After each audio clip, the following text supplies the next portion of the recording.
আপনারা যেখান থেকে বসে আমার এই ভিডিওটি দেখছেন তাদেরকে জানাই সুস্বাগতম। আজকে একটি সিম্পল বিষয় নিয়ে আমরা আলাপ করব।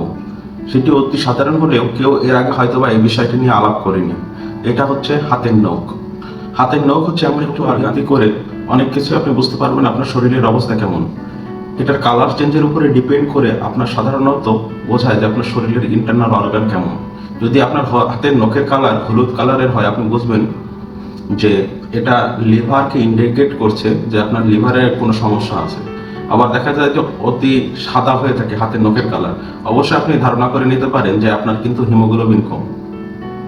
ইভেন আপনার শরীরের যতগুলো নার্ভের শেষ অংশ কিন্তু আঙ্গুলের মাথায় এবং খুবই সেন্সিটিভ। এই কারণেই আমরা যে কোনো কিছু স্পর্শ করার সাথে সাথে আমাদের ব্রেনের সিগন্যাল খুব দ্রুত পৌঁছায়।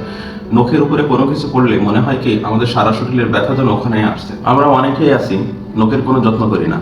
দেখা যায় যে দীর্ঘদিন নখ বড় করতে করতে এরকম অবস্থায় হয়ে গেছে যে হাতের চাইতে নখ বড়। কিন্তু এর কারণে আমাদের শরীরের কি কি ধরনের পার্শ্ব প্রতিক্রিয়া হতে পারে এই বিষয় নিয়ে আজকে আমরা আলোচনা করব। তার আগে আমরা দেখে আসি বিভিন্ন ধর্মগ্রন্থে নখ সম্পর্কে কি বলা হয়েছে।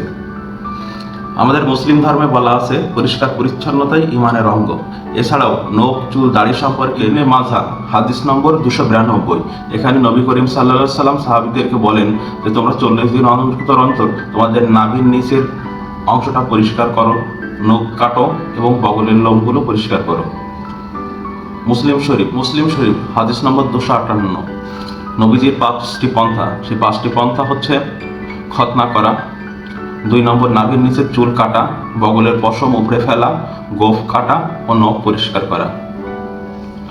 এখানেও কিন্তু আপনার স্পষ্টভাবে বলা হয়েছে নখ বড় রাখা যাবে না। নখ যারা রাখবে না তারাই হলো নবীর পন্থা মেনে চলছে, আর যারা নখ রাখছেন তারা এখন চিন্তা করেন আপনার কিসের পন্থা মেনে চলছেন। এরপরে হিন্দু ধর্মে যেটা বলা হয়েছে, হিন্দু ধর্মে স্পষ্টভাবে বলা হয়েছে শনিবার ও মঙ্গলবার নখ কাটা নিষেধ, এবং নখ কাটার জন্য সবচাইতে ভালো দিন হলো বুধবার। আর এদিন যে নখ কাটবে তার ঘরে ভাগ্য মা লক্ষ্মী এসে অবস্থান করবে। এখানেও কিন্তু আপনাকে হিন্দু ধর্মে বলা হচ্ছে যে নখ কাটার কথা। এরপরে খ্রিস্টান ধর্মে বলা হয়েছে যে পবিত্র আত্মার সাথে মিলতে গেলে অবশ্যই পবিত্রতা প্রয়োজন, আর পবিত্র হতে গেলে অবশ্যই আপনাকে যে যে পন্থা প্রয়োজন সেই পন্থাগুলো কিন্তু আপনার মেনটেন করতে হবে। আপনারা তো সবই জানেন যে ইসাই ধর্মের আর মুসলমান ধর্মের মধ্যে সেরকম কোনো পার্থক্য নেই। এরপরে যদি আমরা নখ না কাটলে আমাদের শরীরে কোন কোন সমস্যা হতে পারে। আমাদের নখের ভিতরে সাধারণত খাবার জমে থাকে। খাবারগুলোর মধ্যে দিয়ে বিভিন্ন ধরনের ব্যাকটেরিয়া, ভাইরাস, ফাঙ্গাস, প্রোটোজোয়া ও প্যারাসাইট জন্মগ্রহণ করে। যেমন ব্যাকটেরিয়াগুলো সাধারণত আমাদের সরাসরি পাকস্থলীর ভিতরে যাওয়ার সাথে সাথে ইনফেকশন ও বিভিন্ন ধরনের বদহজম অথবা বমিটিং অথবা খাদ্য বিষক্রিয়া বিভিন্ন ধরনের জিনিস তৈরি করে। আর ভাইরাস সরাসরি রক্তের সাথে মিশে বিভিন্ন অর্গান ড্যামেজ করে দেয়। ফাঙ্গাসগুলো যেগুলো মনে করেন কোনো জায়গা থেকে বড় বড় নখ নিয়ে আমি নখের ভিতরে ফাঙ্গাসের একটি আঁতুড়ঘর বলা চলে। যখন আমরা ফাঙ্গাসগুলো গ্রো করে ফেলি নখের ভিতরে এবং শরীরের যেখানে খুশি আমরা যদি চুলকাই ওখানে কিন্তু সেখানে ফাঙ্গাসটা আমরা ইমপ্ল্যান্ট করে দিচ্ছি। চুলকানোর সাথে সাথে কি হয়, পুরোনো ডেড সেলগুলো পড়ে যায়, নতুন ডেড সেলগুলো জন্মায়।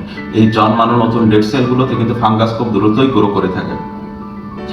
বিভিন্ন সময় আমরা মাইক্রোস্কোপে দেখে থাকি বিভিন্ন ধরনের ব্যাকটেরিয়া, এবং এছাড়াও যে গুঁড়ো কৃমি, ফিতা কৃমি, এর প্রধান বাহক কিন্তু আমাদের হাতের নখ।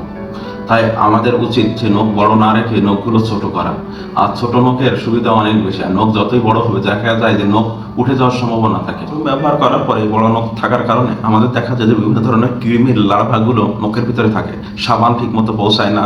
আবার অনেকে আছে বাথরুমে সাবান ইউজ করেন না, তাদের জন্য তো আরো ভয়াবহ অবস্থা। দিন ধরে আপনারা অ্যান্টিবায়োটিক খাচ্ছেন কিন্তু কাজ হচ্ছে না, তার একটা প্রধান কারণ কিন্তু এই নখ যাদের বড় তাদের অ্যান্টিবায়োটিকে কাজ হয় না, কারণ তাদের পেটের ভিতরে বিভিন্ন ধরনের মাইক্রোব্যাকটেরিয়াল অর্গানিজম, প্রোটোজোয়া, পরিফেরা অথবা এই কৃমি থাকার কারণে এই অ্যান্টিবায়োটিকগুলো শরীরে ঠিক মতো ব্যবহার হয় না।